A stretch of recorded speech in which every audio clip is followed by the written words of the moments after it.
लोकांसमोर स्वतःचं चित्र चांगलं ठेवण्यासाठी हे सगळं करण्याची कपॅसिटी लोक वाढवत नेतात. आणि हे खूप मोठं पॉप्युलेशन आहे. पुन्हा एज्युकेट जात नाही आणि ती जे आहे ते खूप महत्वाचं आहे, डेव्हलपमेंट. ओके, आता आपण सगळेच जण सकारात्मक मानसशास्त्राविषयी बोलतो आहोत आणि त्यावेळेला मला म्हणजे खूप जण माझ्या पीकमध्ये सांगू शकतो. ओके, त्यांना मी म्हणतो की तुम्ही तर जीवा पण तुम्ही शकत नाही. ओके, काय म्हणजे त्या डायग्नोज काय का काही नाही, सगळं राहायला घर आहे, सगळं दिसताना सगळं छान चाललेलं आहे, काय करायचंय माहितीये, ओके चाललेलं आहे, पण ते जगतायत का लाईफ, तर ते जगत नाहीये. ओके, एक स्टॅग्नन्सी चाललंय आज पासून उद्या. ओके, इथे सकारात्मक मानसशास्त्राची खूप मदत होऊ शकते, जिथे आपण कसं डेव्हलप व्हावं, आनंद कसा निर्माण करावा, क्वालिटी ऑफ लाईफ म्हणजे काय, स्वतःची गोल्स कशी डेव्हलप करावी. ओके, ह्या संदर्भात सुद्धा मानसशास्त्रज्ञ खूप एक मोठी मदत अनेक लोकांना मी असं म्हणेन की करू शकतात. आणि त्यामुळे माझं म्हणणं असं आहे की संधीच्या बाबत प्रत्येक व्यक्तीला आपण जर हा असा अवेअरनेस क्रिएट केला आणि आपल्याला आवडणारी अशी जर एखादी जागा आपण स्वतःला क्रिएट करू शकलो तर संधी डेफिनेटली खूप आहे. ओके, होतं असं की खूपदा अनेक ठिकाणी म्हणजे आता जसं मी बघते की पुण्या मुंबईत खूप असं त्याचं सॅच्युरेशन होत जातं. बाहेर जितकं आपण काही काही गोष्टी थोड्याशा अजून आउटस्कर्ट्सना बरेच प्रश्न आहेत. म्हणजे हे मानसशास्त्रज्ञांनी हे प्रश्न जर जाणून घ्यायचे ठरवले आणि थोडा आपला आवाका सुद्धा जर वाढवला तर मी असं म्हणेन की संधी ह्या खूप जास्त डेफिनेटली असू शकतात. आत्ता सकाळपासून मला असं वाटतं गोडबोले सरांनी काही आपण असं म्हणू की स्टॅटिस्टिक्स आकडेवारी पण सांगितली, पण अगदी सिम्पल. म्हणजे आत्ता सुद्धा मी जेव्हा प्रॅक्टिस करते इथे इतकी वर्ष, त्यावेळेला प्री कोविड आणि पोस्ट कोविड असं मी डेफिनेटली मी स्वतः माझी काही ऑब्झर्वेशन्स डेफिनेटली सांगू शकेन. आणि त्यात ती जर आकडेवारी आपण जी येते WHO नी मांडलेली आणि ह्याच्याशी, तर असं वाटतं की सगळं आपल्याला ते सगळं असं डोळ्यासमोर दिसतंय असं दिसतंय. आत्ता आम्ही इथे 4-5 जण इथे स्टेजवर आहोत, 5 पैकी एका माणसाला काहीतरी डायग्नोजेबल एन्झायटी डिप्रेशन सारखा आजार असतो. म्हणजे आपण इथे एवढी लोक आहेत तर किती जणांना ही गोष्ट असू शकते आणि त्यामुळे ह्याची आवश्यकता अक्षरशः पावलापावलाला आहे. आणि एस्पेशली पोस्ट कोविड माझं ऑब्झर्वेशन असं आहे की एन्झायटी आणि डिप्रेशन हे डेफिनेटली ह्याची खूप पेशंट्स येतात. असे अचानकपणे प्रचंड पेशंट्स, आपण असं म्हणू प्रचंड क्लायंट त्याच्या संदर्भातलं येतं. ह्या सगळ्याच्या बरोबरीने म्हणजे संधी खूप आहे मी म्हणलं तसं. आणि चॅलेंजेसकडे जर आपण जायचं म्हटलं तर प्रत्येक म्हणजे तुम्ही तुमच्यापैकी अनेक जणांनी युval नोहा हरारी असं एक नाव ऐकलं असेल. ओके, आणि मोठे लेखक आहेत, संशोधक आहेत, त्यांनी सेपियन्स नावाचं पुस्तक लिहिलेलं आहे, माणसाचा इतिहास. ओके, आणि ते खूप त्यांचे पॉडकास्ट आहेत भरपूर. ओके, आता नवीन येणारं जग कसं असेल त्याच्याकडे कसं आपण बघायला पाहिजे, आर्टिफिशियल असं बऱ्याच विषयांवर ते बोलतात, त्यांची मांडणी संशोधनात्मक मांडणी करतात. ओके, त्यांच्या मते हा सायकोलॉजिस्ट मानसशास्त्रज्ञ हा हे एक म्हणजे बाकीच्या बऱ्याच व्यवसायांना बरेच काही क्वेश्चन मार्क आत्ताच्या काळात यायला लागलेले आहेत, आपण ते बघितलं. पण सायकोलॉजिस्टला मरण नाहीये, कारण सायकोलॉजिस्टची गरज ही कदाचित वाढतच जाणार आहे. कारण जसं जसं AI आपल्या आसपास येत आहे आणि आपली बरीच कामं AI करत आहे. आता ही आम्ही सगळेजण इथे एक आपली मीटिंग चाललेली आहे, तर कितीतरी कॉर्पोरेट मीटिंग्समध्ये असा तो एक त्यांनी ठेवलेला असतो, तोच मिनिट्स ऑफ मीटिंग काढतो आणि आपल्याला मुद्देसूद करून देतो की आता तुम्ही असं बघा.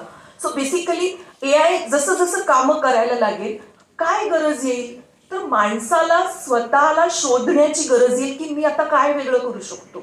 ओके, आणि तो खूप मोठा बदल असेल आपल्याला स्वतःमध्ये घडवून आणायचा. बदल कुठलाही करायचा असेल तर स्ट्रेस आहे, त्याच्यासाठी लोकांना प्रचंड मी असं म्हणेन की मदतीची आणि सपोर्टची गरज लागेल, जिथे सायकोलॉजिस्ट मदत करू शकतील. गोईंग अहेड आता ज्या पद्धतीने जग बदलत आहे, ज्या पद्धतीने आपण पुढे जातो आहोत, तर एक जगण्यातला अर्थ शोधणं ही आपल्या सगळ्यांची ती एक प्रचंड मूलभूत गरज आहे असं मी म्हणेन. आपल्याला काहीतरी मिनिंगफुल सापडायला लागतं तर आपलं जगणं हे क्वालिटेटिव्ह होतं, किंवा तर आपल्याला पुढे पुढे पुढे पुढे जावंसं वाटू शकतं. How to define that meaning, okay, ह्याच्यासाठी अनेक लोकांना पुढे जाऊन सायकोलॉजिस्टची गरज लागेल. ही गरज आहे, संधी आहे. चॅलेंज काय आहे याच्यामधला, तर सायकोलॉजिस्टना त्यांच्या चौकटीच्या बाहेर जाऊन विचार करण्याची एक क्षमता बिल्ड करावी लागणार आहे. म्हणजे कितीतरी सायकोलॉजिस्टना मी जेव्हा भेटते तर मग मला म्हणजे असं REBT, CBT, ओके, ह्याच्या पलीकडे जाऊन, ओके, माणसाला नेमकं काय हवंय, त्याच्या गरजा ओळखून ती मदत करण्याची गरज आहे. आणि त्यामुळे सायकोलॉजी ह्या सगळ्या मानसशास्त्रज्ञांनी, सायकोलॉजिस्टनी स्वतःवर काम करत राहणं, स्वतःला शोधत राहणं, स्वतःला बिल्ड करत नेणं हा त्यातला महत्त्वाचा भाग आहे. आणि त्यामुळे coping with change, going ahead आणि रॅपिड चेंज ह्याच्यासाठी सायकोलॉजिस्टना खूप जास्त चौकटीच्या म्हणजे regular mindfulness, CBT, REBT, yoga वगैरे वगैरेच्या किंवा चांगली लाईफस्टाईल ह्याच्या पलीकडे जाऊन पण माणसांबरोबर काम करावं लागेल. नंतर रेझिलियन्स, कारण आपली ही मानस जाती टिकवून ठेवायची, सो रेझिलियन्स म्हणजे going ahead with artificial intelligence around. So त्याच्यासाठी बऱ्याच गोष्टी इथे म्हणजे मानसशास्त्रज्ञांना मी असं म्हणेन की प्रचंड काम करावं लागेल. आणि बेसिकली आपल्यातलं जे माणूसपण आहे जे टिकवून ठेवण्यासाठी सुद्धा आपल्याला अनेक लोकांना मदत करायला लागेल. जे काय आहे माणूस म्हणजे काय आहे, आपण सहिष्णुतेविषयी बोलतो, कंपॅशनेट असण्याविषयी बोलतो, तर अशा अनेक गोष्टी आहेत की ज्या मला असं वाटतं की शोधाव्या लागतील. ह्याच्या बरोबरीने REBT, CBT विषयी आपण बोलतोच, पण आत्ताच्या काळात ट्रॉमा, ओके, अनेक व्यक्ती वेगवेगळ्या आघातांना सामोरं जातात. सो ट्रॉमाबद्दल पण एक विशेष नॉलेज असण्याची गरज आहे. ग्रीफ काउन्सिलिंग, ग्रीफ हा खूप मोठा विषय आहे, माझा अत्यंत आवडीचा विषय आहे. सो ग्रीफ म्हणजे फक्त मृत्यूने होणारा लॉस नाही, पण आता रिलेशनशिपचे लॉस होतात, आपले जवळचे नातेवाईक म्हणजे फॅमिलीज, कोणी परदेशी राहते, आपण इथे राहतोय, त्याच्यामध्ये पण एक प्रकारचा लॉस असतो. सो ग्रीफ काउन्सिलिंग हा एक खूप मोठा एरिया त्याच्यामध्ये असू शकतो. जेंडर, ओके, स्त्री पुरुष आणि इतर जेंडर सेन्सिटिव्ह असणं काउन्सिलर्सनी हे खूप मी असं म्हणेन की महत्त्वाचं आहे. आणि सगळ्यात शेवटी मला असं वाटतं की म्हणजे अगदी एक छोटासा किस्सा सांगते की एकदा माझ्या एका क्लायंटनी मला असं विचारलं की तुझी आयडियोलॉजी काय आहे, ओके.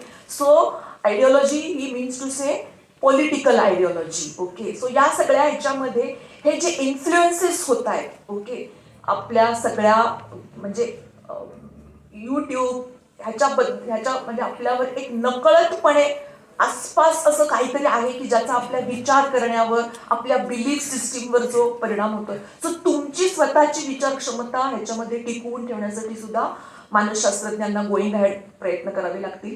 अगदी इतकं होतं की माझ्याकडे एक अगदी 2 आठवड्यापूर्वी एक पालक आले होते आणि त्यांची मुलगी 7वीत आहे आत्ता, आणि ते मला म्हणत होते की आम्हाला 8वीत निर्णय घ्यायचा आहे की तिला त्या IIT का कुठल्या कोर्सला आम्हाला घालायचं आहे.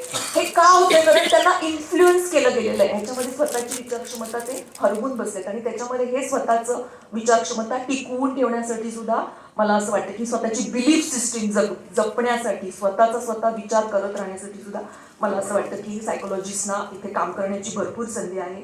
पण ह्या सगळ्याच्या बरोबरीने अशा पद्धतीने जेव्हा आपण काम करत असतो त्यावेळेला स्वतःची काळजी घेणं, सेल्फ केअर, आपलं बर्नआउट न होऊन देणं, हे सुद्धा मानसशास्त्रज्ञांपुढचं आव्हान असणार आहे. सो ह्या मुद्द्यांवर बरंच काही बोलता येऊ शकतं. मला इथे बोलण्याची संधी दिल्याबद्दल मनापासून धन्यवाद. धन्यवाद मॅडम. समुपदेशकांसमोरील व्यावसायिक संधी आणि आव्हानं यांच्या संदर्भात चर्चा करताना शेवटचा जो मुद्दा त्यांनी सांगितला की आपण इतरांसाठी खूप काही करणार आहोत, पण स्वतःचं मानसिक स्वास्थ्य व्यवस्थित ठेवणं, त्यासाठी म्हणून काम करणं, हे सुद्धा हल्लीच्या समुपदेशकांपुढचं एक महत्त्वाचं चॅलेंज आहे, मोठे चॅलेंज असं आपल्याला म्हणता येईल. त्यांच्या मांडणीतून आपल्या ही महत्त्वाची गोष्ट जरी लक्षात आली आणि सुरुवातीला आपणच आपलं मानसिक स्वास्थ्य व्यवस्थित ठेवलं तर इतरांसमोर तो एक आदर्श राहतो. नाही तर बऱ्याच वेळेला आपण इतरांना सांगत असतो की तुम्ही शांत राहा, तुम्ही शांत राहा, आपण मात्र चिडचिड करत ते सांगत असतो, तर आपला प्रभाव त्यांच्यावरती पडत नाही. धन्यवाद मॅडम, तुम्ही मांडणी चांगली केली. यानंतर मी ढवळेकर मॅडमना विनंती करतो, त्यांनी शैक्षणिक क्षेत्रातील समुपदेशन याच्याबद्दल त्यांचे विचार मांडा.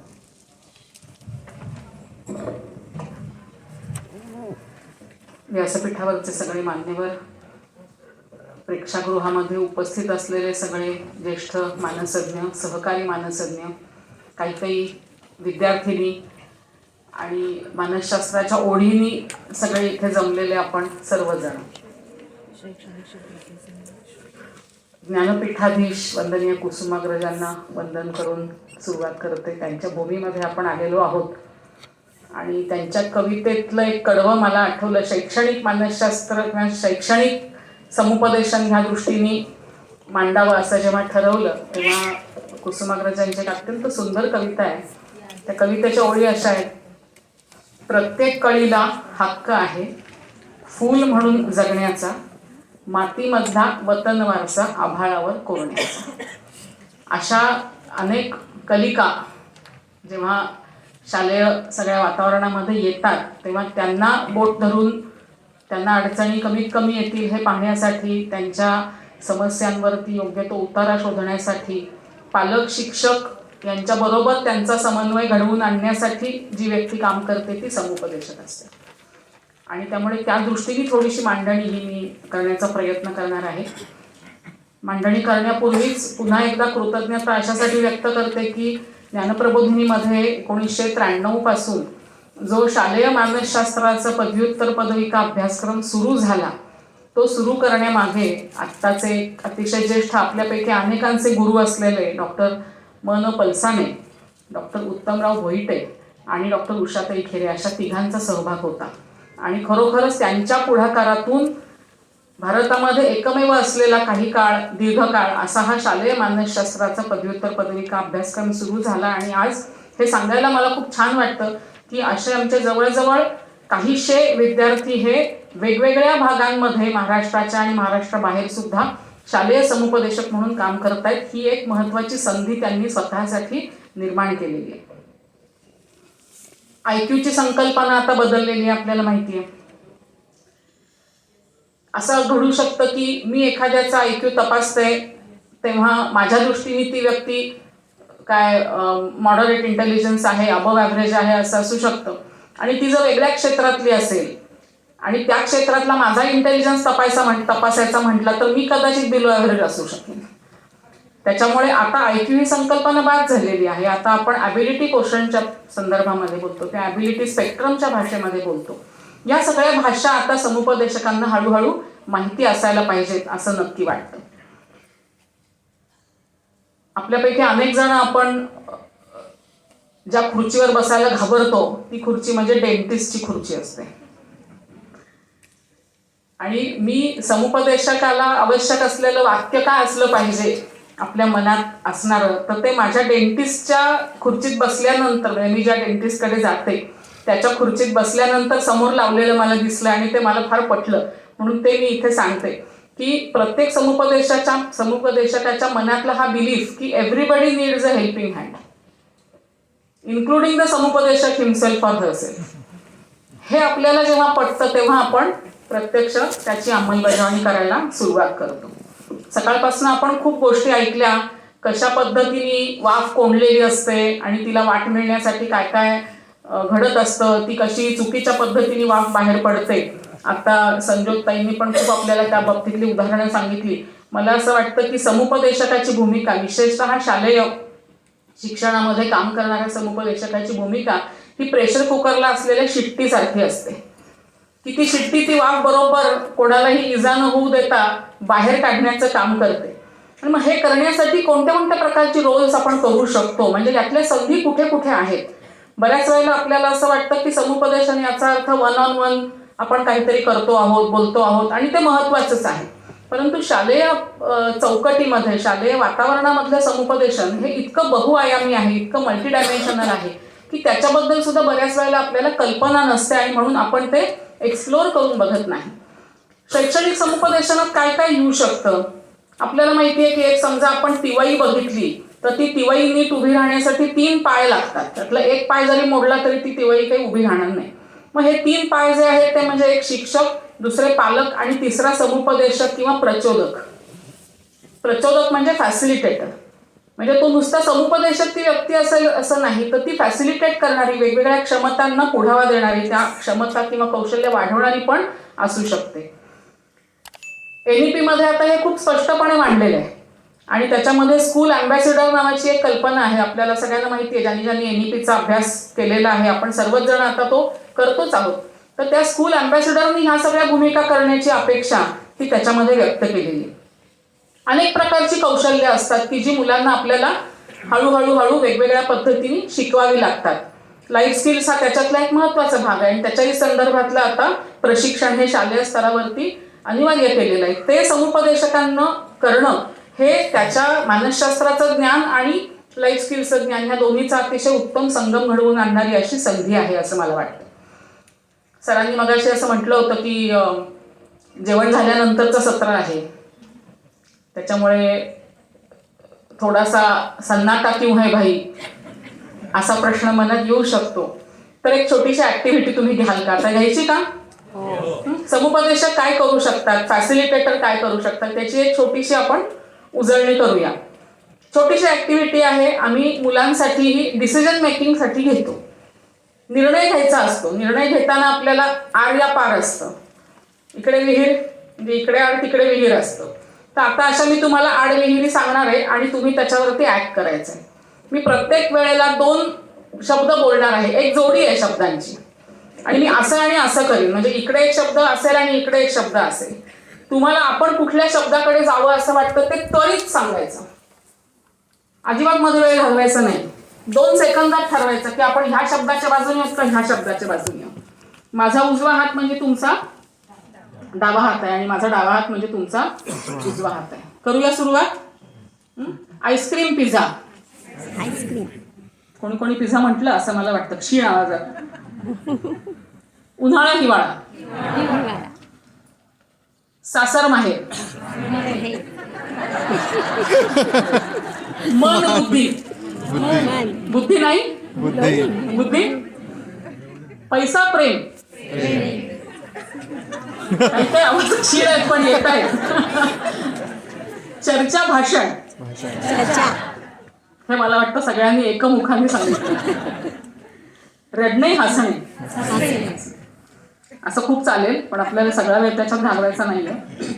ही छोटीशी ऍक्टिव्हिटी आहे पण अशी एखादी छोटी छोटी ऍक्टिव्हिटी घेतल्यानंतर मुलांशी जेव्हा आपण बोलतो तेव्हा त्यांच्या हे लक्षामध्ये होतं की आम्ही का निवडलं बरं हे, का चर्चा आणि भाषण याच्यामध्ये मला भाषण निवडावंसं वाटलं किंवा चर्चा निवडावीशी वाटली. हे जेव्हा तुम्ही त्यांच्याशी बोलता तेव्हा त्यांना आपोआप क्रिटिकल थिंकिंग त्यांचं जे आहे किंवा डिसिजन मेकिंगसाठी लागणारी जी अॅनालिटिकल ॲबिलिटी आहे ती तुम्ही फॉस्टर करत असता. म्हणजे बऱ्याच वेळेला समुपदेशक किंवा फॅसिलिटेटर म्हणून काम करण्याची ही संधी आपण घेत नाही. आपल्याला असं वाटतं की मी माझी पाठी लावलेली आहे, आता इथे लोकांनी यावं, त्यांच्या समस्या मी समजून घ्याव्यात आणि मग त्यांच्याशी मी बोलावं. पण आम्हाला हे सांगायला खूप छान वाटतं की आमच्या शालेय मानसज्ञ असलेल्या सगळ्या ज्या विद्यार्थी आहेत ते असे मल्टिपल रोल्स करत असतात वेगवेगळ्या प्रकारच्या शिबिरांमध्ये, वेगवेगळ्या प्रकारच्या फोरम्सवरती आणि त्याच्यामुळे अनेक मुलांपर्यंत ते ही कौशल्य सहजगत्या पोहोचवत असतात. हा जसा एक महत्त्वाचा भाग आहे शालेय समुपदेशनातला, वैयक्तिक समुपदेशनाच्या पलीकडचा, तसा आणखीन एक महत्त्वाचा भाग आहे ज्याला आता खूप महत्त्व आहे आणि त्याच्याबद्दल सकाळपासून आपण ऐकतो आहोत, ते म्हणजे करिअर मार्गदर्शन.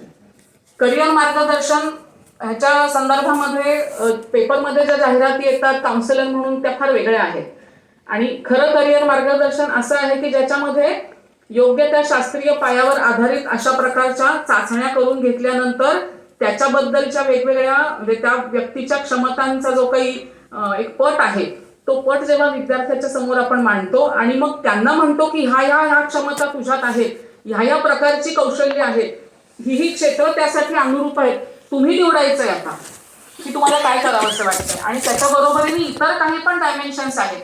असा करिअर मार्गदर्शनाचा एक साकल्याने किंवा एक कॉम्प्रिहेन्सिव्ह विचार हा करणाऱ्या लोकांची खूप कमतरता आहे. म्हणजे आमच्याकडे आता आम्ही करिअर मार्गदर्शन आमच्या इंटेलिजन्स अँड ॲप्टिट्यूड टेस्ट मेजरमेंटच्या मदतीने करत असतो, तर अक्षरशः कितीतरी वेळा आमच्याकडे आता नाहीच, शिल्लक नाही आता जागा, आता तुम्ही दुसरीकडे कुठेतरी जा असं म्हणावं लागतं, इतकी लोकांना त्याची गरज आहे हे आम्हाला सतत जाणवत असतं. मी आता म्हटलं तसं प्रचोदक म्हणून, प्रशिक्षक म्हणून, मार्गदर्शक म्हणून जसं समुपदेशक काम करू शकतात, तसं एक अतिशय महत्वाची संधी आपल्याला शालेय समुपदेशनामध्ये आहे, ती आधिमित्र होण्याची, म्हणजे मेंटॉर होण्याची. आणि ही सुद्धा संकल्पना आता खूप मोठ्या प्रमाणावरती पुढे येते आहे. NEP मध्ये त्याला विशेष स्थान देण्यात आलेलं आहे. मग ही नक्की काय आहे, मेंटॉरशिप म्हणजे काय हे समजून घेतलं पाहिजे. म्हणजे नुसती आधिमित्र होणं असं एक थेरॉटिकल वाक्य आपण समजून घेणं म्हणजे आधिमित्रता नाहीये. आधिमित्रता याचा अर्थ आहे त्याला लॉन्जिट्युडिनल स्पेस आहे, की दीर्घकाळ तुम्ही एखाद्या विद्यार्थीनीच्या सहवासात असाल तर त्या विद्यार्थीनीच्या व्यक्तिमत्वामध्ये बदल घडण्यासाठी तुम्ही काय काय इनपुट्स देऊ शकता, कशा पद्धतीने तुमच्या सहवासातून, तुमच्या संवादातून, तुमच्या वेगवेगळ्या प्रकारच्या निरीक्षणांमधून तुम्ही त्या विद्यार्थ्यामध्ये चांगले अनुकूल बदल हे घडवून आणू शकता.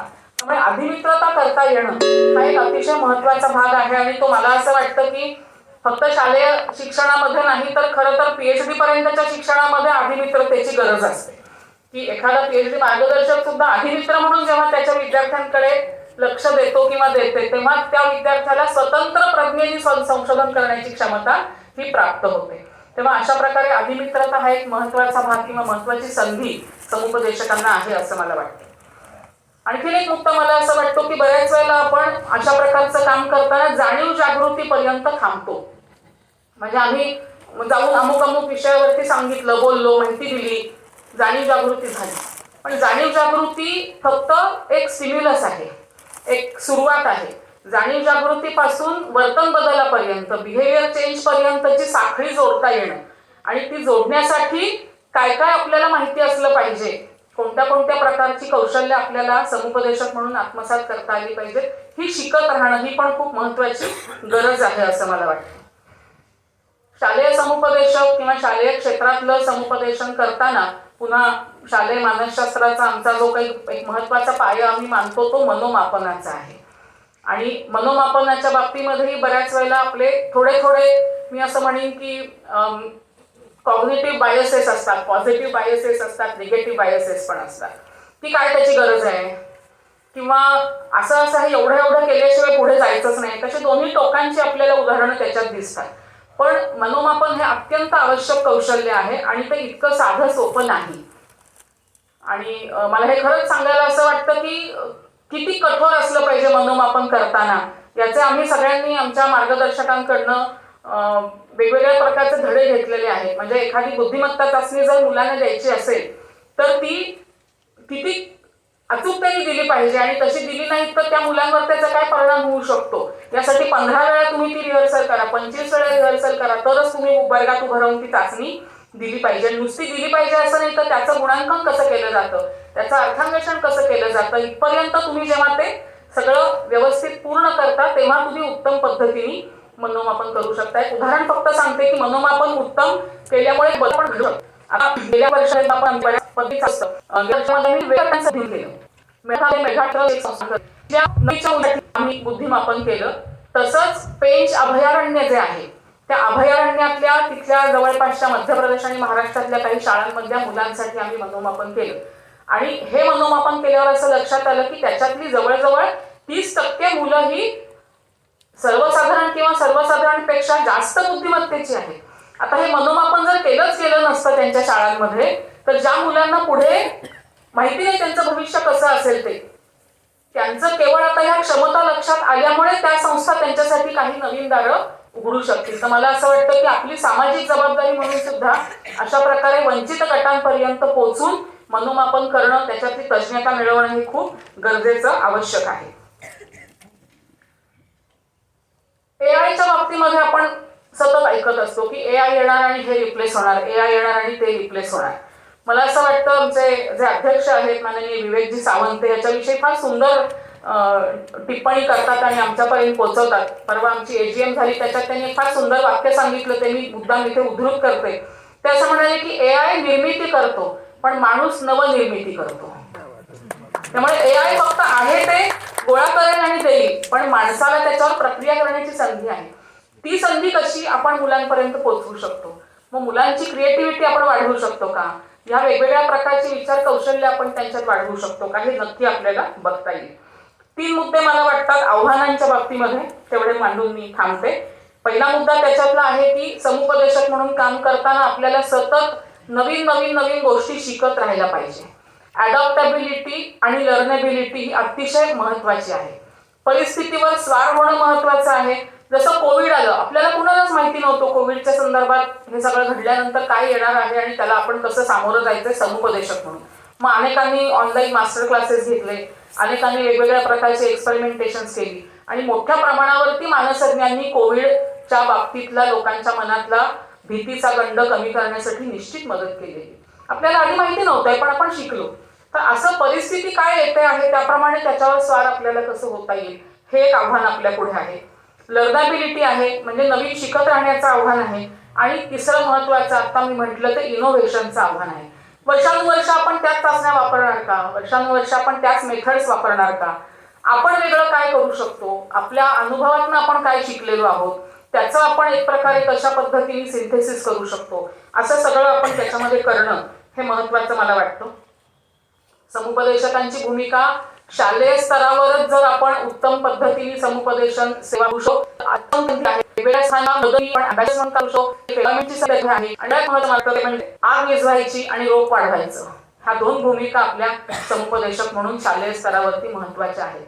आग लागण्यापूर्वी ती कशी विझवता येईल किंवा ती होऊ नये तयार म्हणून किंवा लागल्या लागल्या विझवता येईल, आणि जी रोपं आहेत म्हणजे जी छोटी मुलं आहेत त्यांचं भावविश्व हे कसं समृद्ध होईल यासाठी शालेय मानसज्ञांना अनंत संधी आहेत आणि त्या संधी जरूर आपल्यापैकी अनेकांनी घ्याव्यात.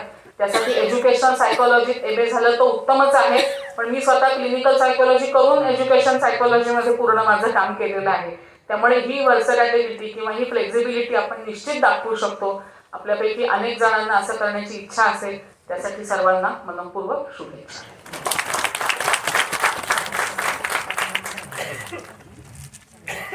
धन्यवाद मॅडम. बऱ्याचदा MA झाल्यानंतर विद्यार्थ्यांना प्रश्न पडतो, आम्ही काय करायचं, काउन्सिलिंगमध्ये खरंच काय आहे का. मला वाटतं आता जे मॅडमने सांगितलं ते जर का आपण सुरुवातीला लक्षात ठेवलं आणि प्रथमतः आपण जर का चांगले काउन्सिलर बनलो आणि चांगलं बनण्याची प्रक्रिया ही जर का आपण सातत्यानं चालू ठेवली, नाहीतर आपल्याकडं 1 डिग्री घेतली की आयुष्यभर 30 डिग्री असते आणि त्याच्यावरती आपण आपले ढोल वाजवत असतो. त्याच्यापेक्षा जुनं तर चांगलं आहे, आपण ते बरोबर सांभाळून ठेवणारच आहोत, पण समुपदेशनाच्या क्षेत्रामध्ये जे जे काही नवीन येतं आहे ते स्वीकारणं, स्वतःला त्या पद्धतीनं बदल करून घेणं आणि समाज उपयोगी कामामध्ये आपण पुढं स्वतःला झोकून देणं, यासाठी खरं तर आजचा मला वाटतं मामापणं केलेला 8 तास खऱ्या अर्थानं पूर्ण होईल. जर तुमच्याकडून त्या पद्धतीचं काम मेंटॉर म्हणून जर का काउन्सिलरच्या माध्यमातून चांगल्या पद्धतीनं केलं तर त्याला निश्चितच चांगली फळं येतील हा आशावाद. धन्यवाद मॅडम. यानंतर आता या दोघींनी भारतातील समुपदेशन असं आपण म्हणूया प्रामुख्याने त्यांच्या अनुभवातून विषय मांडले.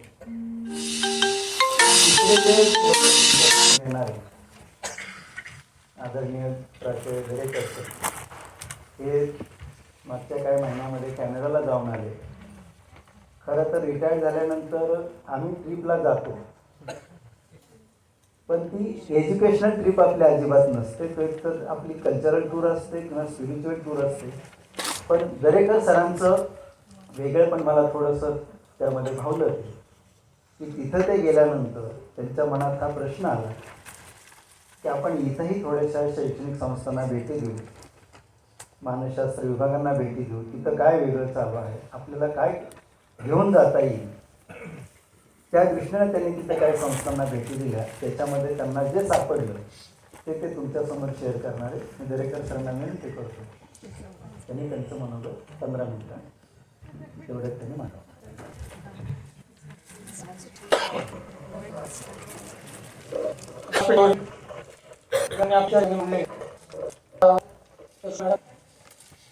लवळीकर मॅडम, या आत्ताच्या सेशनचे अध्यक्ष बोराटे सर आणि व्यासपीठासमोर उपस्थित असलेले सर्व मान्यवर विद्यार्थी मित्रांनो, सर्वांना नमस्कार. 9 सप्टेंबर 25 आणि 20 नोव्हेंबर 2025 या दरम्यान मला कॅनडामध्ये जाण्याचा योग आला आणि तो वास्तव्य करण्याची संधी मिळाली. हे वास्तव्य करत असताना तिथल्या काही विद्यापीठांना मी आवर्जून भेटी दिल्या. त्यात प्रामुख्यानं एक ओपन युनिव्हर्सिटीसारखी एक युनिव्हर्सिटी आहे अल्बर्टामध्ये, आतावास्का नावाची युनिव्हर्सिटी. तिथे म्हणजे भारतात राहून आपल्याला तिथले कोर्सेस करून तिथले लायसन कसं मिळवता येईल या संदर्भातली माहिती घेण्यासाठी मी त्या विद्यापीठामध्ये गेलो. तिथून माहिती मिळाल्यानंतर जे मुद्दे समोर आले त्यातली अधिक खोलात जाऊन माहिती मिळवण्यासाठी तिथं मी एक कॉन्कॉर्डिया नावाची युनिव्हर्सिटी आहे त्या विद्यापीठातल्या विभाग प्रमुखांची अपॉइंटमेंट घेतली आणि त्यांच्याकडे भेटीसाठी गेलो. त्यांनी ते पॉझिटिव्ह सायकॉलॉजी आणि सायकोलॉजिकल वेलबिंग अशा विशेष स्तरावरती कॉन्कॉर्डियामध्ये खूप छान काम चाललेले तिथली टीचिंग मेथॉडॉलॉजी फिलॉसॉफी पाहण्याची संधी मिळाली. जवळपास 1-1.5 तास त्या विभाग प्रमुखांच्या बरोबर मला संवाद साधता आला आणि तिथून माहिती घेऊन मला नेमकं सायकॉलॉजिस्ट म्हणून काय करता येईल हे पाहण्यासाठी मी तिथल्याच एका मॅक्टेवन नावाच्या युनिव्हर्सिटीमधल्या जो तिथे कॉलेजवरती प्रोफेसर म्हणून काम करत होता आणि ते सोडून जाणं स्वतंत्रपणे सायकॉलॉजिस्ट म्हणून आपलं कामकाज सुरू केले अशा एका शिक्षकाला भेटण्याची संधी मिळाली. अर्थात ती मी त्यांची अपॉइंटमेंट घेऊन ती मुद्दाम घेतली आणि जे त्यांनी मांडलं, जे जिथे जिथे सायकॉलॉजीची संधी आहे ते अभ्यासासाठी किंवा ते समजून घेण्यासाठी मी मग काही तिथले हायस्कूल्स, डे केअर सेंटर्स, तिथली लायब्ररी अशा विभागांना मी भेटी दिल्या आणि मला जाणवलं की या देशामध्ये कॅनडामध्ये मानसशास्त्र विषयाला प्रचंड वाव आहे. म्हणजे या ठिकाणी लवलेकर मॅडमने सांगितलं किंवा सकाळपासून आपण पाहतो अगोदरचं जे सेशन झालं ज्यामध्ये हॅपी स्कूलिंग देशमुख सरांनी ज्या संकल्पनेवरती या ठिकाणी आपली मतं मांडली होती आणि पालकत्वाच्या संदर्भामध्ये काही प्राध्यापकांनी मतं मांडली. हे इथं आपण जे प्रत्यक्ष मानसशास्त्रामध्ये थिअरीच्या माध्यमातून शिकतोय त्याला ॲक्च्युअली जवळपास 1600 घडाळी तासांचं इंटर्नशिपचं प्रशिक्षण कॅनडामध्ये वेगवेगळ्या विद्यापीठांमध्ये दिलं जातं. मला त्या या कॅनडामध्ये 10 प्रोव्हिन्स आहेत, सर्व प्रोव्हिन्समध्ये जाण्याची संधी मिळाली नाही किंवा ते अवघडच होतं एवढ्या कमी कालावधीमध्ये. म्हणून मी तिथं जे अल्बर्टा युनिव्हर्सिटी आहे त्या अल्बर्टा युनिव्हर्सिटीमध्ये विभाग प्रमुखांना भेटण्याचं ठरवलं आणि त्या ठिकाणी मी विभाग प्रमुख तिथले काही प्राध्यापक आणि विद्यार्थी यांना भेटून करिअरमध्ये सायकॉलॉजीला काय काय संधी आहे याची माहिती घेतली. तर प्रामुख्यानं टीचिंग अगदी डे केअर सेंटरपासून मास्टर्सपर्यंत इव्हन PhDच्या मार्गदर्शनापर्यंत मानसशास्त्रामध्ये छोटे छोटे डिप्लोमा कोर्सेस, सर्टिफिकेट कोर्सेस आहेत की ज्या माध्यमातून आपण कॅनडाचा परमनंट रेसिडेन्सचा व्हिसा घेण्यासाठी एक सुरुवात करू शकतो. अर्थात सुरुवात करू शकतो याचा अर्थ असा आहे संधी आहे, पण संधी आणि आव्हानं या दोन्ही गोष्टी एकत्रच येतात. एखाद्या नाण्याच्या 2 बाजू आहेत. त्या खूप संधी आहेत, डेफिनेटली आहेत, त्याचं उत्तर होकारार्थी आहेच, पण आव्हानं कॅनडामधली फार मोठी आहेत. कारण त्याचं कारण असं आहे की कॅनडामध्ये सायकॉलॉजीचं प्रोफेशन आपल्याला स्वीकारायचं असेल, अर्थात कुठलंही प्रोफेशन असेल, नॉट सायकॉलॉजी ओनली, तर लायसन कंपल्सरी आहे. विदाउट लायसन कोणालाही कुठलीही नोकरी करता येत नाही, कुठलाही व्यवसाय करता येत नाही. आणि मग हे लायसन मिळवणं ही गोष्ट थोडीशी संघर्षाची आहे, कष्टप्रद आहे. आपली जर ती तयारी असेल, आता या ठिकाणी बरेच विद्यार्थी असे बसले किंवा असतील, काहींचं बी एड झालं असेल, काहींचं डी एड असेल, एम एड असेल, म्हणजे सायकोलॉजी ग्रॅज्युएशन करून, तर त्यांना टीचिंगच्या फील्डमध्ये कॅनडातल्या अगदी प्रायमरीपासून 12th पर्यंतच्या शिक्षकाच्या ज्या संधी आहेत किंवा जे लायसन आहे, रजिस्ट्रेशन असतं ते मिळवण्यासाठी 5 वर्ष दिली जातात त्या गव्हर्नमेंटकडून. आपण फक्त एंट्री करायची असते. ती एंट्री करण्यासाठी आपल्याला तिथली जी सिस्टीम आहे ती समजून घेणं गरजेचं आहे. कॅनडामध्ये 4 प्रकारच्या शाळा आहेत. एक पब्लिक स्कूल, प्रायव्हेट स्कूल्स आहेत त्या ठिकाणी, कॅथलिक स्कूल्स आहेत आणि फर्स्ट नेशन स्कूल, असे 4 स्कूल्स आहेत. यातल्या प्रायव्हेट स्कूल सोडलं तर उर्वरित 3 ठिकाणी गव्हर्नमेंटचं फंडिंग आहे. गव्हर्नमेंटचं फंडिंग असल्यामुळे साहजिकच आपल्याला तिथे विदाउट लायसन एंट्री नाहीच. पण प्रायव्हेट स्कूलमध्ये आपल्याला शिक्षक म्हणून आपल्याकडचं जे बी एडचं क्वालिफिकेशन आहे ते घेऊन एंट्री करता येते आणि असिस्टंट म्हणजे तिथल्या टीचरला असिस्टंट म्हणून आपण आपलं कामकाज सुरू करू शकतो. साधारणपणे 6 महिने आपण त्या ठिकाणी त्या स्कूलमध्ये त्यांच्या गाईडलाईनप्रमाणे काम केलं तर आपल्याला प्रमाणपत्र मिळतं अनुभवाचं. आणि त्याच्या आधारावरती आपण तिथल्या वेगवेगळ्या प्रोव्हिन्सच्या कॉलेजेसमध्ये, म्हणजे जसं आपलं बी एड आहे तसं टीचरच्यासाठी आवश्यक असणारे जे क्वालिफिकेशन आहे त्यासाठी प्रवेश होतो. अर्थात याला निश्चितपणे फी आहे. ती जे आव्हान आपण म्हणतो तो पैसा त्याचं सोंग करता येत नाही. प्लसमध्ये नॉर्मलमध्ये पुढे जाते शिक्षण आपलं पण स्वस्त नाही. पण या देशामध्ये आहे आपल्या कुठे जा, स्टुडंट विजा आहे, वर्क परमिटचा विजा आहे, पीआरच्या साठीचा 2 माध्यमातून मिळणारा विजा आहे, स्पाऊस विजा आहे. या विजावरती आपण तिथे गेलो कुठल्याही प्रकारच्या तर आपल्याला विद्यार्थी म्हणून 20 तास त्या देशामध्ये वेगवेगळ्या ठिकाणी काम करता येतं. आणि या 20 तासामध्ये आपल्याला प्रत्येकी तासाला साधारणपणे 17 ते 18 कॅनेडियन डॉलर तासाचे विद्यार्थ्यांना मिळतात. आठवड्याचे 20 तास जर आपण हे काम केलं तर निश्चितपणे तिथे येणारा जो खर्च करण्याचा प्रॉब्लेम आहे पैशाच्या संदर्भातला, त्यातून निश्चितपणे तो मार्ग निघतो. हे मोठं आव्हान आहे, पण ज्याची इच्छा आहे, तळमळ आहे आणि ज्याला करायचंच आहे, ज्याला इथं काही संधी फार दिसत नाही, त्या दोघींनी म्हटले की आपल्याला आपण ग्रो केलं ते निश्चितपणे संधी आहे. पण ते ग्रो होण्यासाठी काय केलं पाहिजे याची पार्श्वभूमी फार कमी लोकांना ज्ञात असते. कॅनडामध्ये अशी मोठी संधी आहे लायसन मिळवण्याची. आणि एकदा का कॅनडाचं सायकोलॉजिस्ट म्हणून लायसन मिळालं की मग आपल्याला त्या देशामध्ये जे डिप्लोमा कोर्सेस आहेत छोटे छोटे, मॅडम मी ग्रीक थेरपीचा उल्लेख केला या ठिकाणी, तर ग्रीक थेरपीचा 2 वर्षाचा डिप्लोमा कॅनडामध्ये करता येतो. कपल थेरपीचा डिप्लोमा आहे, फॅमिली थेरपीचा डिप्लोमा, अनेक आहेत मेंटल हेल्थशी संबंधित. आणि हे डिप्लोमा केल्यानंतर कॅनडामध्ये जी एंट्री होते आपली पी आरच्या दिशेनं, परमनंट रेसिडेंट मिळवण्यासाठी त्या विजाच्या दिशेनं, तर त्या ठिकाणी आपल्याला जे $16-17 तासाला मिळतात ते पण दुप्पट होऊन जातात. त्या रेंजमध्ये सतत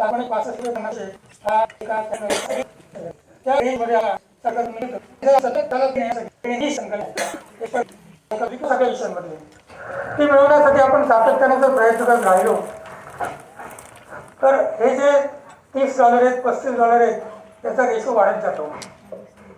आणि समजा हे आपल्याला इकडून शक्य नसेल तर काही जे इच्छुक आहेत त्यांना कॅनडामधल्या वेगवेगळ्या विद्यापीठ आहेत, त्या विद्यापीठांची नावं मी आपणास या ठिकाणी जरूर सांगू इच्छितो की ज्या विद्यापीठांमध्ये आपल्याला स्कॉलरशिप त्यांच्या गव्हर्नमेंट त्या विद्यापीठाची स्कॉलरशिप मिळते आणि ती बऱ्यापैकी असते. म्हणजे साधारणपणे $22,000 वर्षाचे त्या रेंजमध्ये कमी अधिक प्रमाणामध्ये स्कॉलरशिप सुद्धा भेटलं बँकला मानसी आता जर शिकायला जायचं असेल तर तिथं फ्रेंच ही भाषा अवगत असणं किंवा ती समजणं अत्यंत आवश्यक आहे. युनिव्हर्सिटी ऑफ अल्बर्टा की ज्याची मी इन्फॉर्मेशन घेतलेली आहे, मस्के सरांनी मला माझ्या मुलीला त्याचे जे क्रिडेन्शियल्स म्हणजे क्रिडेन्शियल इक्विव्हॅलन्स सब कमिटी असते, ती सब कमिटी इंडियामध्ये जे कोर्सेस आपण केलेले आहेत पोस्ट ग्रॅज्युएशनला आणि ग्रॅज्युएशनला, त्या कोर्सची इक्विव्हॅलन्सी ती कमिटी ठरवते आणि त्या इक्विव्हॅलन्सीमध्ये आपण कुठल्या कोर्सला मॅच होतोय हे आपल्याला ते कळवतं. त्यातले काही म्हणजे प्रामुख्याने 3 कोर्सेस असे आहेत की ज्या कोर्सेसची मी आपल्याला नावं सांगेन. आपल्याकडे त्या कोर्सेससाठी रजिस्टर्ड सायकॉलॉजिस्ट मी शिकवणं गरजेचं आहे. आणि इंडियामधली परिस्थिती अशी आहे की आपण सगळे बऱ्यापैकी म्हणजे डॉक्टरेट, नेट, सेट, PhD असं आपल्याकडे कॉलेजेसमध्ये किंवा विद्यापीठामध्ये शिकवण्यासाठी रिक्वायरमेंट आहे क्वालिफिकेशनची. आपल्याकडे कुठेही रजिस्टर्ड सायकोलॉजिस्ट मागत नाही. कॅनडामध्ये मात्र मॅडम एकूण 8 कोर्सेस आहेत. मी कोर्सेसची नावही सांगू इच्छितो. ते 2 मिनटं फक्त मला वाढून दिले तर ते बरं होईल, कारण मग विद्यार्थ्यांना नक्की त्याचा फायदा होणार आहे. तर ज्या कोर्सेसला कंपल्सरी रजिस्टर्ड सायकोलॉजिस्ट हा आवश्यक असतो त्यामध्ये प्रामुख्याने एथिक्स आणि स्टँडर्ड्स हा जो प्रोफेशनल एथिक्स अँड स्टँडर्ड्स सायकोलॉजीमधला हा जो एक कोर्स आहे, कोर कोर्स आहे तो. 4 कोर कोर्सेस आहेत. त्यामध्ये रिसर्च, डिझाईन आणि मेथॉडॉलॉजी आपल्या विद्यापीठामधून आपण ती शिकतो, याला कुठलीही अडचण येत नाही. सायकोलॉजिकल असेसमेंट अँड इव्हॅल्युएशन याला कंपल्सरी रजिस्टर्ड सायकोलॉजिस्टच लागतो. Psychological intervention and consultation syllabus आपला आणि त्यांचा बऱ्यापैकी मॅच होतो. 85% सिलेबस हा त्याच्यापेक्षा अधिक. पुणे विद्यापीठाचा सिलेबस आम्ही कम्पेअर करून पाहिला. सरांनीच तो पाठवला, मस्के सरांनी तिथल्या अल्बर्टा युनिव्हर्सिटीच्या या क्रेडेन्शियल इव्हॅल्युएशन कमिटीला. तर तो 90% सिलेबस त्या ठिकाणी मॅच होतो, त्यामुळं ती अडचण नाही आहे. रजिस्टर्ड सायकोलॉजीची अडचण आहे. मग तिच्यावरती मात करण्यासाठी ती आतापासच्या युनिव्हर्सिटीमध्ये हे सगळे कोर्सेस आपल्याला ऑनलाईन पद्धतीनं अवेलेबल आहेत. काही असाइनमेंट असतात, काही त्यांच्या प्रेझेंटेशन्स होतात आणि तसे फार अवघड नाही. कारण माझ्या कन्येनं या कोर्सला ॲडमिशन घेऊन 60 पैकी 57 मार्क त्या ठिकाणी मिळवलेले आहेत म्हणून, त्यामुळे ती काही फार अडचण येईल असं मला काही वाटत नाही. तर ते आपण त्या ठिकाणी करू शकतो. बायोलॉजिकल बेसिस ऑफ बिहेवियर हा पेपर आपल्याकडे आपण शिकतो, परंतु आपला सिलेबस तिथे मॅच होत नाही. तुम्हाला आपल्याकडच्या सगळ्या विद्यापीठांमध्ये हा जो कोर्स आहे त्याचा सिलेबस जो तो कोर्स शिकवला जातो असंही नाही, तो सिलेबसही त्यांनी दिलेला आहे. तुम्ही त्यांना गव्हर्नमेंटच्या त्या CIC नावाचं जे आहे त्याच्यावरती गेला किंवा WES वर्ल्ड एज्युकेशन सर्व्हिसेस इक्विव्हॅलन्सी ठरवणारी ती इंटरनॅशनल बॉडी आहे, ज्यामध्ये प्रामुख्यानं अमेरिकन सायकोलॉजिकल म्हणजे US, कॅनडा, ऑस्ट्रेलिया, न्यूझीलंड, काही युरोपियन देश या ज्यांचा अभ्यासक्रम हा जवळपास एकसारखा आहे, ज्यांची टीचिंग फिलॉसॉफी मेथॉडॉलॉजी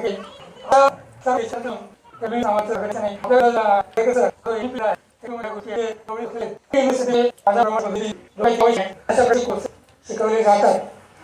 सांगायचं तात्पर्य असं आहे की हा बायोलॉजिकल बेसिस ऑफ बिहेवियरचा पेपर आहे, हा देखील आपल्याला तिथे नव्याने पुन्हा करावा लागतो.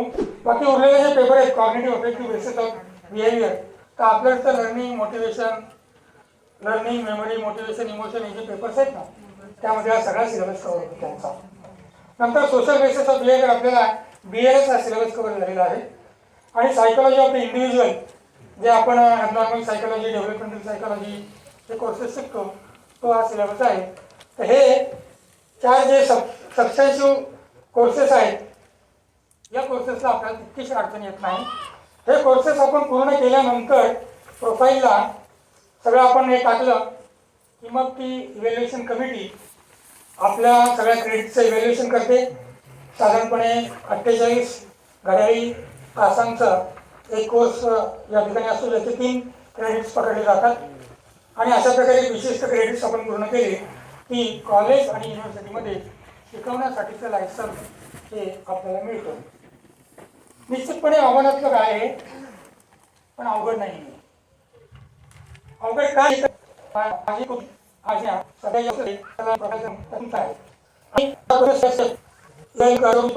ते सकारात्मक आहे आणि अल्टिमेटली एक साधारणपणे वर्षभराच्या अवधीमध्ये आपण अतिशय म्हणजे आपल्या इकडच्या अभ्यासक्रमाला धरून आणि तिकडचे 3-4 कोर्सेस विधान करून आपण लायसन्स आणि आपली जी नंतर कॅनडामध्ये जे या मानसशास्त्रज्ञाचं उत्पन्न आहे किंवा त्याला मिळणारं गव्हर्नमेंटकडून वेगळ्या प्रकारच्या म्हणजे हॉस्पिटल्स आहेत, पोलीस ट्रेनिंग सेंटर्स आहेत, इव्हन पोलिसांचं सिलेक्शन, त्यांचं ट्रेनिंग आणि पोलिसांच्या निवृत्तीनंतर सिव्हिल लाईफमध्ये येतानाचं त्यांचं काउन्सिलिंग सेम अगदी मिलिटरीमध्ये देखील.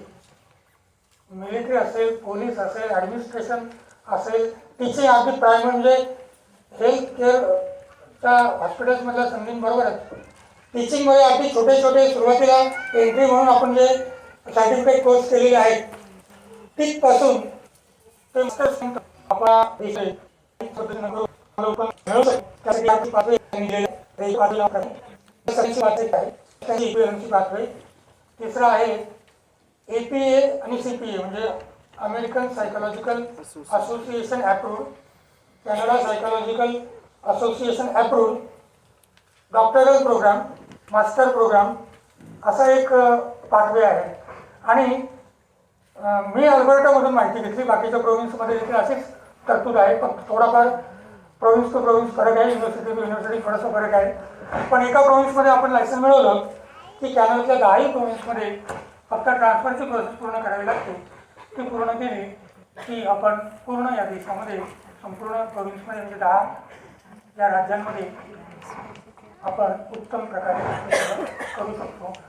तर चौथा जो पाथवे आहे त्याचे 9 कोर्सेस मी त्यांची नावं या ठिकाणी मुद्दाम वाचवतो, त्यासाठी मला 2 मिनिटं आपल्याकडे मी मागितली होती. ज्यांना इंटरेस्ट आहे त्यांनी ते विद्यापीठ आणि त्या विद्यापीठामधला तो पर्टिक्युलर कोर्स जर आपण केला तर निश्चितपणे हे जे आव्हान आहे लायसन्सचं आव्हान, हे आव्हान पार करू शकतो. पहिला कोर्स आहे अथालास्का युनिव्हर्सिटीचा masters of counselling in clinical psychology. Masters of counselling in clinical psychology. दुसरा युनिव्हर्सिटी ऑफ अल्बर्टाचा स्कोर आहे master of education in counselling psychology. तिसरा कोर्स आहे अल्बर्टा युनिव्हर्सिटीचा doctor of philosophy in school and clinical psychology, clinical and child psychology. Calgary युनिव्हर्सिटीचा आहे master of science in clinical psychology, ज्यांचं BSc इन सायकोलॉजी ग्रॅज्युएशन झालं आहे 4 वर्षाचं, ज्याला ऑनर्स असं म्हटलं जातं. की BSc MSc असेल तर या कॅलगरी युनिव्हर्सिटीमध्ये आपल्याला प्रवेश मिळतो. लेथब्रिज युनिव्हर्सिटी आहे, तिथे master of education in counselling psychology. पुन्हा त्याच विद्यापीठामध्ये master of counselling applied psychology industrial फील्डमध्ये जाण्यासाठी येईल.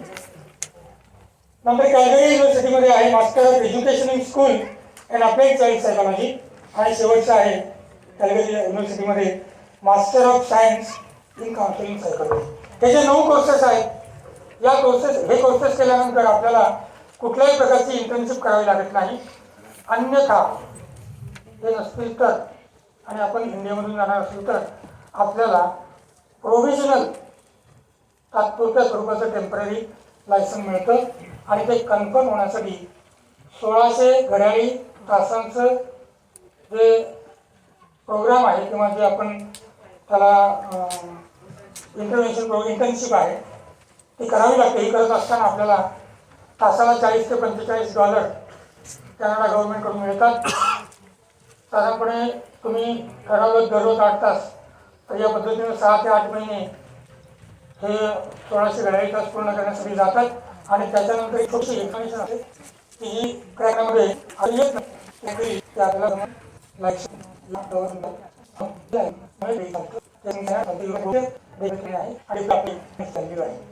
ते घेतल्यानंतर तुम्ही परत आपल्या देशात यायचं की तिथं सांगायचं. हा शेवटी तुमची देशभक्ती आणि तुमची आर्थिक शक्ती किंवा आर्थिक तुमची प्रायोरिटी याच्यावरती ते अवलंबून आहे. मी या ठिकाणी जे न्यू कमर्स आहेत त्यांना मनापासून शुभेच्छा देतो की आपण या प्रक्रियेमध्ये इथून सहभागी व्हा, प्रोसेस समजून घ्या. जर तिकडे काही प्रोसेससाठी जाण्याची वेळ आली तर कोणाचीही मदत घ्या, आर्थिकसाठी जी लागणार. फक्त काय कॅनडाचं जे चॅलेंजिंग हवामान आहे, एक मानसिकता ठेवायची, -20 असू द्या, -25 असू द्या, तिथे 4.5 कोटी माणसं राहतात. ती जर तिथे सर्वाइव्ह करतात तर मी पण करेन, ही धारणा आपण ठेवून तुम्हाला मी शुभेच्छा देतो. तसं तुम्ही करा. तुम्हाला मार्गदर्शक म्हणून आहे तिथे पुणे विद्यापीठात असणारे जे विद्यार्थी आहेत त्यांना मस्के सर भरपूर कोऑपरेशन करतात. हे मी तुम्हाला मुद्दाम सांगेन, कारण त्यांनी ते मला केलेलं आहे, माझ्या मुलीला केलेलं आहे. आपण ती संधी घ्या, एवढं या ठिकाणी मी आपल्याला एक आवाहन करतो. आणि मराठी मानसशास्त्र परिषद आणि एलबीएस कॉलेज किंवा तिथले संयोजक यांनी मला या ठिकाणी बोलण्याची संधी दिली, यासाठी मी या सर्वांचं मनापासून आभार मानतो. आणि आपण सर्वांनी मला 15 ते 20 मिनिटं सहन केलं त्याबद्दल तुमचंही आभार मानतो. आणि